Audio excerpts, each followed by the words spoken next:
Hello, this is Lauren Neathhammer, and today we are going to be taking a closer look at student ePortfolios. The platform I'm going to be examining today is Google Sites. As you can see, this picture shows you that Google Sites already has the functionality to show you that a student portfolio is one use for a Google Sites page. Some advantages to using Google Sites to create a student e-portfolio is that there are already built-in areas for reflection. Like I said, Google Sites already has a template to create student e-portfolios. On that template, you'll see here is where students can show their achievements, strengths, and goals. This is already built into the formatting for student e-portfolios on the Google Sites formats. Also, using a Google Sites page is easily accessible and can be shared easily by students, classmates, and parents and teachers. This means that once a student creates their Google page, they can easily share it with anybody they want to, and it will be easily accessible, just like a normal web page would be. Additionally, you can hyperlink to other resources within and outside of the Google platform, along with having great compatibility with the other Google apps like Google Docs and Google Slides. You can also use Google Sites to hyperlink to other sources like Screencastify, Potune, and other resources that students may have used to create projects or other documents. Another advantage of Google Sites is that this is a lifelong portfolio.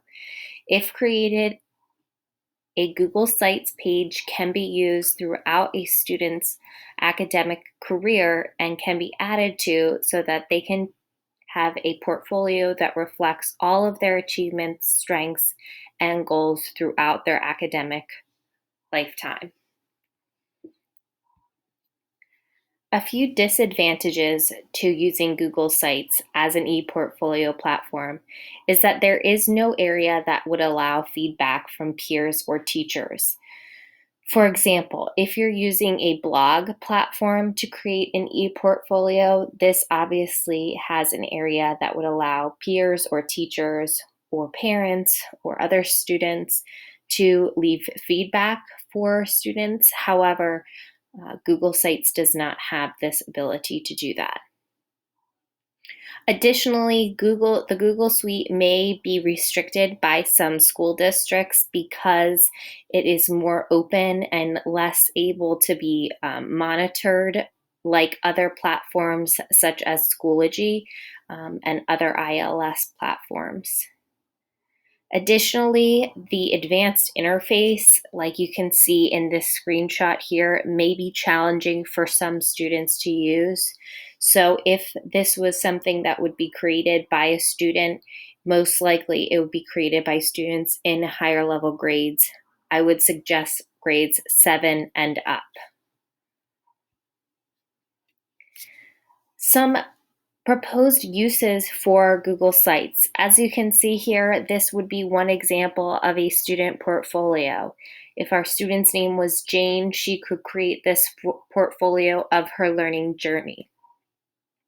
This would be a place to not only store projects and student work, but it could also be used as a way to showcase student work. Like I said earlier, it's easy to share a page through Google Sites with students, peers, teachers, administrators, and parents so that students can put their learning on display. A student portfolio such as this one could be a collection of the work that a student has done throughout a single course.